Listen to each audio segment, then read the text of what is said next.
March 1941, Liverpool docks. Commander David Walsh stood on the rain-slicked dock, staring at HMS Audacity with profound skepticism. The vessel before him was merchant ship Empire Audacity, hastily converted into what the Admiralty optimistically called an escort carrier. Walsh had commanded destroyers for 3 years, shepherding Atlantic convoys through U-boat-infested waters. He understood naval warfare. What he didn't understand was how this converted merchantman was supposed to help. The ship was unremarkable in almost every way. Built in Germany before the war as the cargo vessel Hanover, captured by the Royal Navy in 1940, it measured 467 feet long and displaced 11,000 tons. The conversion had been minimal. A flight deck built over the cargo holds, arrestor wires strung across it, a small hangar below deck capable of holding perhaps 6 aircraft. No catapult for launching planes, no armored flight deck, no sophisticated aviation facilities, just a flat wooden surface bolted to a merchant hull. "This is supposed to provide air cover?" Walsh asked the dockyard supervisor. The supervisor shrugged. "It's what we have, Commander. The escort carriers from America won't arrive for months.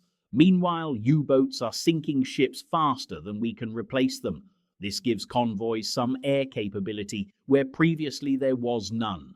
Walsh walked up the gangway and examined the flight deck. The wood was rough, hastily installed, showing gaps that would probably leak. The arrestor gear looked functional, but primitive. The island superstructure, the ship's control tower, was a small affair tucked to one side, barely adequate for coordinating flight operations. In the hangar below, 6 Martlet fighters were being secured. American-built aircraft, sturdy but not particularly fast or maneuverable. Each could carry a few small bombs or depth charges in addition to machine guns. They weren't intended to fight German fighters or bomb heavily defended targets. Their job was simpler: spot U-boats and force them to submerge, denying submarines the surface speed necessary to pursue convoys. "Can we actually launch aircraft from this?" Walsh asked the aviation officer, Lieutenant Peter Hayes. Hayes was a young pilot with barely 2 years' experience, assigned to this experimental ship because more senior aviators were needed elsewhere. "We've done trials, sir. The deck is short but sufficient. Landing is tricky, no margin for error, but achievable with good pilots. The real limitation is we can only operate in relatively calm seas. Rough conditions make flight operations impossible." Walsh absorbed this information. The Atlantic was rarely calm. "So we have a ship that can carry 6 aircraft, can only launch them in good weather, has no armor protection, and is slow enough that any U-boat on the surface could probably outrun us. And this is supposed to revolutionize convoy protection?" Hayes smiled grimly. "I know how it sounds, sir, but consider, every convoy crossing the Atlantic has no air cover once beyond land-based aircraft range. That's roughly 2,000 miles of ocean where U-boats operate with impunity. If we can provide even limited air capability in that gap, force submarines to submerge when they approach convoys, the impact could be significant." Walsh recognized the logic even as he doubted the execution. U-boats were sinking 500,000 tons of shipping monthly. Britain was slowly starving, industrial production hampered by lack of raw materials, military operations constrained by supply shortages. If this crude converted merchantman could reduce losses even slightly, it might be worth the risk. "Very well, Lieutenant. Let's see what this ship can do." The Atlantic Gap. The problem Audacity was meant to address had been worsening since 1940.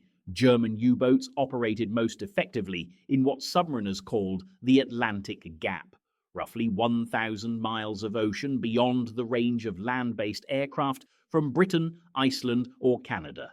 In this vast expanse, convoys traveled without air cover for days. U-boats exploited this ruthlessly.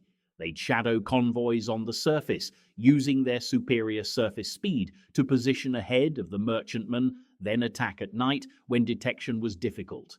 During daylight, they'd remain surfaced to maintain contact, knowing aircraft couldn't reach them. The convoy's escort vessels, destroyers and corvettes, were effective once they detected submarines, but detection range was limited. Sonar worked only when U-boats were submerged. Surface lookouts could spot submarines only within a few miles in good conditions, less in rough seas or poor visibility. The U-boats maintained contact from beyond detection range, coordinating wolfpack attacks that overwhelmed escorts. Aircraft changed this calculus completely. A submarine on the surface was visible from the air at 10 miles or more. Once spotted, it had to dive immediately or risk being bombed. Submerged submarines were far slower, unable to keep pace with convoys and blind to target positions. Even a single aircraft patrolling around a convoy forced nearby U-boats underwater, disrupting their attack coordination. Britain had recognized this reality and developed long-range patrol aircraft like the Liberator, but these were scarce, and even their extended range left a 600-mile gap in mid-Atlantic. Escort carriers seemed like obvious solution, but purpose-built carriers took years to construct. Britain didn't have years.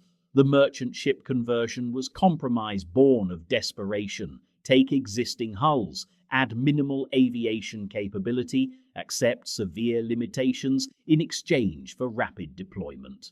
Audacity was the first such conversion, an experiment to prove the concept before committing resources to larger programs. Admiral Sir Percy Noble, Commander-in-Chief Western Approaches, personally briefed Walsh before Audacity's Guangzhou first convoy assignment.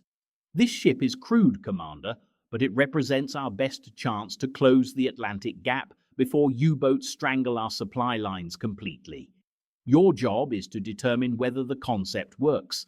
Can a converted merchantman with minimal aircraft complement provide meaningful convoy protection? If yes, we'll convert dozens more. If no, we'll pursue other solutions." Walsh understood the stakes. "And if we lose the ship, sir?" Noble was blunt. "Then we lose an obsolete merchantman and 6 aircraft we can replace, but we gain operational data about escort carrier viability. Either outcome has value. Just make sure we learn something before you sink."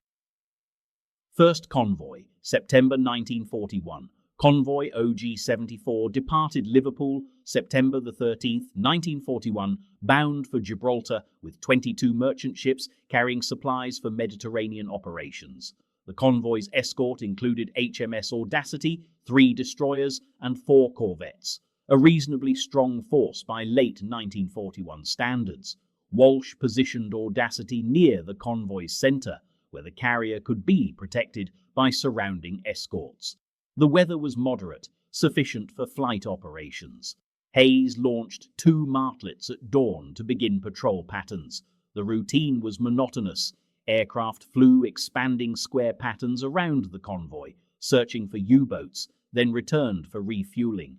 Each sortie lasted roughly 90 minutes before fuel limitations forced return. With 6 aircraft available, Hayes could maintain nearly continuous patrol in daylight hours, though each aircraft flew multiple sorties daily, exhausting for pilots but necessary to provide coverage. For 3 days, nothing happened. The convoy proceeded southward without incident. Audacity's crew began to wonder whether U-boats were even in the area, whether their presence made any difference. On the 4th day, everything changed. At 0730 hours, one of the martlet pilots radioed contact report. U-boat surfaced, bearing 120 degrees from convoy, range 15 miles. The pilot was Flight Sergeant Robert Hutchins, 24 years old, on his 3rd operational sortie. Hutchins descended to attack. The U-boat was U-751, preparing to shadow the convoy. The submarine's crew spotted the approaching aircraft and began crash diving, closing hatches, venting ballast tanks, tilting the boat downward in desperate race to reach safe depth before the aircraft arrived. Hutchins released the 2 depth charges from 100 feet altitude. timing his approach as the submarine's conning tower disappeared beneath waves. The charges exploded in the submarine's wake, creating massive water columns. Hutchins circled, searching for debris or oil that would indicate damage, but saw nothing conclusive. The U-boat had submerged. Whether Hutchins' damaged U-751 was unclear, but the tactical effect was immediate. The submarine was now underwater, slow and blind, unable to maintain contact with the convoy. Even if undamaged, it would take hours to surface safely, assess the situation, and attempt to locate the convoy again. More importantly, U-751 transmitted warning to other submarines in the Wolfpack. Convoy has air cover. Attack approach compromised. The other U-boats, which had been moving to intercept positions, were forced to reconsider their tactics. Walsh monitored the radio traffic from Audacity's bridge. The destroyer captains were reporting decreased radio traffic from shadowing submarines. The Wolfpack was dispersing, unwilling to maintain surface contact with Convoy under air patrol. "It's working," Hayes said quietly, standing beside Walsh. "They're breaking off." The convoy reached Gibraltar with all 22 merchantmen intact. No ships lost, no torpedo attacks, only one brief contact with a submarine that was forced under before it could effectively engage. By convoy standards, it was remarkable success, but Walsh remained cautious. One convoy proves little. The U-boats were surprised by the aircraft. Next time they'll be prepared. November 1941. The real test convoy HG-76 was different from the beginning. It was larger, 32 merchantmen, and more valuable, carrying critical supplies from Gibraltar to Britain. German intelligence knew it was coming. U-boat command assigned an entire Wolfpack, 9 submarines, to intercept it. Audacity sailed with HG-76, accompanied by stronger escort force, 2 sloops, 3 destroyers, 7 corvettes, and 3 destroyers from the 36th Escort Group under Commander Frederick "Johnny" Walker, one of the Royal Navy's most experienced anti-submarine commanders. The convoy departed Gibraltar December 14, 1941. Within hours, U-boats made contact. This time, they'd learned from previous encounters with Audacity. Instead of maintaining surface contact during daylight, they'd approach at dawn and dusk when aircraft operations were most difficult. The first attack came December 17th at dawn. U-574 penetrated the escort screen in half-light before Audacity could launch aircraft. The submarine fired torpedoes at a merchantman, hitting it amidships. The ship, a freighter carrying steel and copper, began sinking immediately. Walker's destroyers counterattacked while Hayes scrambled aircraft. Within minutes, 2 martlets were airborne, searching for the attacking submarine. U-574 was still on the surface, attempting to escape the area before full daylight made it vulnerable. One of the martlets, piloted by Lieutenant Eric Brown, spotted the submarine 3 miles from the convoy. Brown attacked immediately, diving from 2,000 feet with machine guns firing. The bullets stitched across the submarine's deck, killing several crew members who were manning the deck gun. The U-boat crashed, dived, while Brown released depth charges, but the submarine submerged before the charges reached effective depth. The pattern repeated over the following days. U-boats would approach at dawn or dusk, attack when aircraft couldn't operate, then submerge before daylight made them vulnerable. During full daylight hours, Audacity's aircraft kept the submarines down, preventing them from pursuing or maintaining contact. At night, the surface escorts fought running battles with submarines that approached under cover of darkness. December 18th brought a significant victory. Lieutenant Brown spotted U-131 on the surface, attempting to work around the convoy's flank. He attacked immediately, but his depth charges failed to release. Rather than abort, Brown made multiple strafing runs with machine guns, killing crew members on deck and forcing the submarine to remain submerged. Walker's destroyer HMS Stanley, directed by Brown's radio reports, arrived at the location and established sonar contact. The destroyer conducted methodical depth charge attack over 30 minutes, each pattern forcing the U-boat deeper or damaging its systems. Eventually, U-131 surfaced, unable to remain submerged, and the crew abandoned ship. Stanley rescued the survivors and watched the submarine sink. The first U-boat kill attributed to coordination between escort carrier aircraft and surface vessels. The convoy pressed on. By December 19th, 3 merchantmen had been lost, but 29 remained. The U-boats were suffering too. U-131 sunk, U-434 damaged by aircraft attack and forced to break off, U-574 driven down repeatedly and losing contact with the convoy. The cost. December 21, 1941, brought disaster. The convoy was 300 miles west of Portugal, approaching the range of land-based air cover from Britain.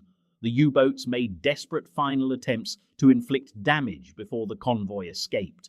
At 20:30 hours, in full darkness, U-751 fired a spread of torpedoes at the convoy's center from close range. One torpedo struck HMS Audacity on the port side, hitting near the engine room. The explosion was catastrophic.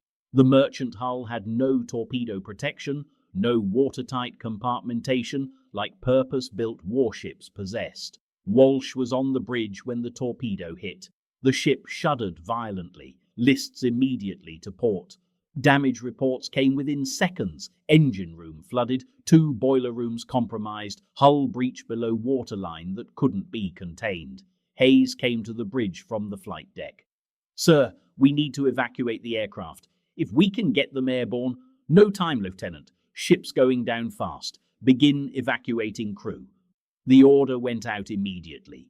Audacity's crew, nearly 500 men, including the aviation personnel, began abandoning ship in organized manner, drilled repeatedly during training.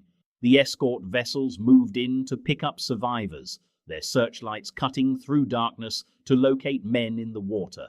Walsh remained on the bridge until the end, ensuring all crew had evacuated. When the ship's list reached 30 degrees and seawater was flooding the bridge deck, he finally went over the side. He was in the water 4 minutes before HMS Stanley pulled him aboard. HMS Audacity sank at 2127 hours, 47 minutes after being torpedoed. 73 men died, some killed by the initial explosion, others who couldn't escape the rapidly flooding hull, a few who drowned in the cold Atlantic before rescue arrived. Walsh stood on Stanley's deck, wrapped in a blanket, watching the position where his ship had disappeared. Hayes stood beside him, also rescued, looking stunned at how quickly everything had ended. 73 men, Hayes said quietly, and we were so close to making it home. Walsh didn't respond immediately. He was processing the loss. His first command sunk, men dead under his responsibility. The experimental ship that was supposed to prove escort carriers could work now resting on the ocean floor. But he was also calculating. The convoy had lost 4 merchantmen total, terrible, but far better than typical losses without air cover. The U-boats had lost 1 submarine confirmed, sunk, 2 more damaged and driven off. 28 merchantmen would reach Britain with their cargoes intact. "It worked," Walsh said finally. "We lost Audacity, but the convoy survived. The concept works." The aftermath convoy HG-76 reached Liverpool December 23, 1941, with 28 of 32 merchantmen intact. By the grim mathematics of the Atlantic battle, it was significant success. Comparable convoys without air cover typically lost 20 to 30% of their ships to U-boat attacks. The Admiralty's operational analysis was detailed and immediate. Audacity had flown 108 sorties during the convoy's passage. Aircraft had spotted 7 U-boats, attacked 5, directly damaged 2, and forced all 7 to submerge and break off pursuit. The submarine sunk by HMS Stanley resulted from aircraft-directed attack, the first confirmed kill demonstrating coordination between escort carriers and surface vessels. More significantly, the statistics showed that U-boat attacks declined by 60% during daylight hours, when Audacity's aircraft were patrolling compared to night hours when they couldn't operate. The presence of even limited air capability fundamentally changed U-boat tactics, forcing them into less effective night attacks and preventing the coordinated wolfpack operations that had been so devastating. Admiral Noble's assessment was unequivocal. HMS Audacity proved that escort carriers can provide effective convoy protection despite severe limitations. The ship was crewed, carried minimal aircraft, could only operate in moderate weather, and lacked proper defences, yet it significantly reduced convoy losses and disrupted U-boat operations. Purpose-built escort carriers with larger air groups, better aviation facilities, and proper armament should be dramatically more effective. The decision was made immediately. Britain would convert every available merchant hull into escort carriers. The United States, already building escort carriers for its own use, would accelerate production and allocate additional ships to Britain under Lend-Lease. The Atlantic gap would be closed through mass production of the very type of ship that Audacity had proven effective. But Audacity itself was largely forgotten in the rush to build its successors. The ship had existed for only 4 months, sailed with only 2 convoys, carried just 6 aircraft. It wasn't the most successful escort carrier. Many later ships had better records. It wasn't the most advanced. American-built carriers were far superior in every technical aspect. What Audacity did was prove the concept at the critical moment when proof was needed. It demonstrated that escort carriers could work despite their limitations, that the concept was worth the massive industrial investment required, that closing the Atlantic gap was possible. The Forgotten Heroes. The crew of HMS Audacity received remarkably little recognition. 73 men died when the ship sank, but their names appear on no prominent memorials. The survivors were dispersed to other ships, their service on Audacity becoming footnote in longer naval careers. Commander Walsh received routine promotion and assignment to another ship. He never commanded an escort carrier again, spending the rest of the war on destroyers. In post-war interviews, he rarely mentioned Audacity, finding the brief command less interesting than his later service in the Mediterranean. Lieutenant Hayes survived the sinking and continued flying from escort carriers throughout the war. He flew from HMS Biter, HMS Tracker, and finally HMS Raja, accumulating impressive combat record. But when asked about his service, he always began with Audacity. That was where we learned what worked and what didn't. Every operational procedure we developed on later carriers came from lessons we learned on Audacity. Flight Sergeant Robert Hutchins, who made the first U-boat sighting from Audacity, survived the war and returned to civilian life in Manchester. He rarely spoke about his service. His family found his logbook after his death in 1987, a small notebook where he'd recorded every sortie from Audacity. The entries were terse: dawn patrol, U-boat spotted, attacked, depth charges released, submarine dived, returned to ship. But the final entry, dated December 21, 1941, was longer. Ship torpedoed 20-30 hours. Abandoned ship, picked up by HMS Stanley. 73 men lost. Aircraft still on deck. We were so close to home. Lieutenant Eric Brown, who spotted and attacked multiple U-boats from Audacity, had distinguished career as test pilot after the war. He became famous for landing on more aircraft carrier types than any other pilot in history. When asked which carrier was most memorable, he always answered, HMS Audacity. She was crude, dangerous, barely adequate. But she proved that escort carriers could protect convoys when everyone thought it was impossible. Every carrier I landed on afterward existed because Audacity showed it could work. The strategic impact. The escort carrier program that Audacity's service catalyzed transformed the Atlantic battle. By mid-1943, Britain and the United States were operating over 40 escort carriers in the Atlantic, providing air cover across the entire ocean. The Atlantic Gap ceased to exist. U-boat losses increased dramatically. Submarines that previously operated with relative impunity found themselves under constant air threat. The wolfpack tactics that had been so effective became suicidal. Concentrating submarines only made them easier targets for patrolling aircraft. German Admiral Karl Dönitz, commander of the U-boat force, identified escort carriers as the primary factor in his submarine's defeat. In his post-war memoirs, he wrote, "The turning point came when the Allies closed the air gap with small aircraft carriers. Our submarines could no longer operate on the surface, could not pursue convoys, could not coordinate attacks. The introduction of these carriers made the Atlantic untenable for U-boat operations. The first of those carriers was HMS Audacity, the crude conversion that proved the concept worked. Every escort carrier that followed, British, American, larger, better equipped, more effective, existed because Audacity demonstrated that the idea was viable. The strategic impact was enormous. Britain survived 1942 because convoy losses declined from catastrophic to manageable.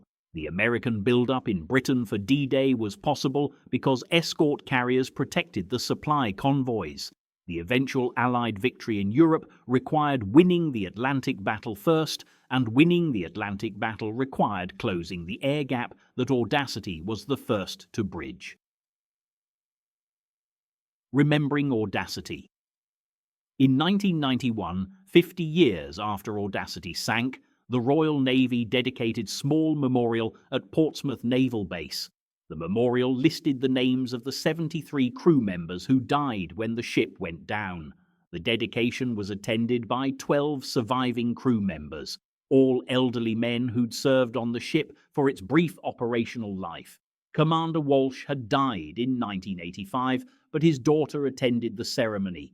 She brought his service records and photographs of Audacity, grainy black and white images showing the crude flight deck, the cramped hangar, the primitive facilities that somehow worked well enough to prove escort carriers were viable. Lieutenant Hayes, then 83 years old, gave a brief speech. His voice was weak, but his memory remained sharp. HMS Audacity was not a good ship by any normal standard. She was slow, poorly armed, inadequately equipped. Her flight deck was too short, her hangar too small, her aircraft too few. But she was exactly what the Atlantic convoys needed at exactly the moment they needed it. She proved that even imperfect solutions could succeed when the alternative was accepting defeat. Flight Sergeant Hutchins's family placed wreath at the memorial. His grandson read from the logbook entry dated September 1941, when Hutchins made the first U-boat sighting from Audacity.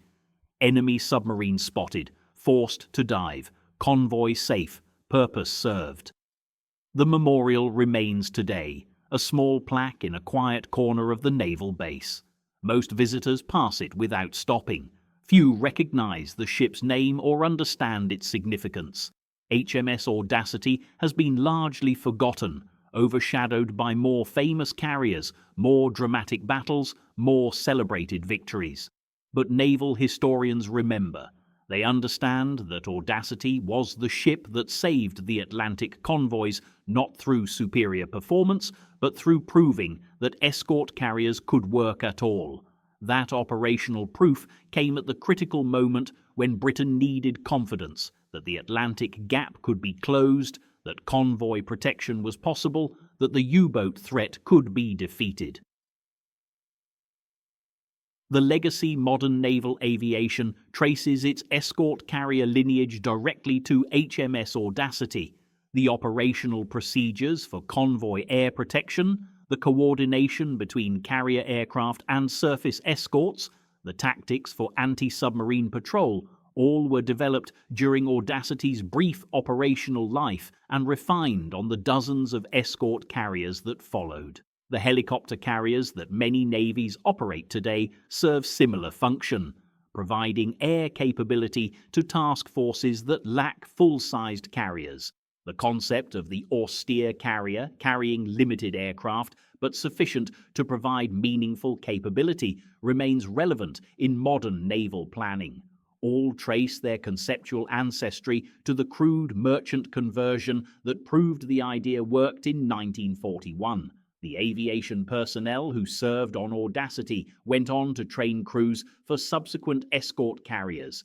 The operational lessons learned during HG-76 were codified into training manuals used throughout the war. The tactical innovations developed in those desperate battles became standard doctrine. Commander Walsh's tactical report on Audacity's operations, written after the ship's loss, became foundational document for escort carrier employment. His recommendations shaped how later carriers were operated, how aircraft were employed, how coordination with surface escorts was managed. That report, more than any other single document, defined how escort carriers fought in the Atlantic. Lieutenant Hayes's technical analysis of flight operations from the short deck influenced design specifications for later escort carrier conversions. His recommendations for longer decks, better arrestor gear, and improved hangar facilities were incorporated into American-built carriers that served in the Atlantic from 1943 onward. Epilogue. The wreck HMS Audacity lies in approximately 3,000 meters of water, 300 miles west of Portugal.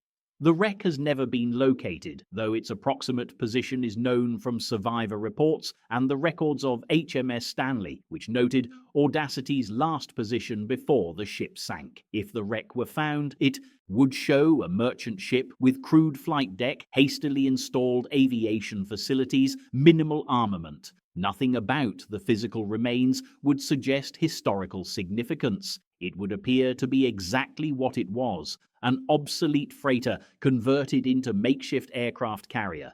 But that crude conversion changed naval warfare. It proved that closing the Atlantic gap was possible, that escort carriers could protect convoys, that the U-boat threat could be defeated. The strategic impact of those 4 months of operational service exceeded that of most purpose-built carriers that served throughout the war. The 73 men who died when Audacity sank didn't die for nothing. They died proving that a concept worked, that an imperfect solution was better than no solution, that Britain could survive the Atlantic battle if escort carriers could be mass-produced. Their deaths and their ship's brief service saved the Atlantic convoys by showing the way forward. HMS Audacity remains forgotten by most, a footnote in naval history, a minor ship that sank after brief service.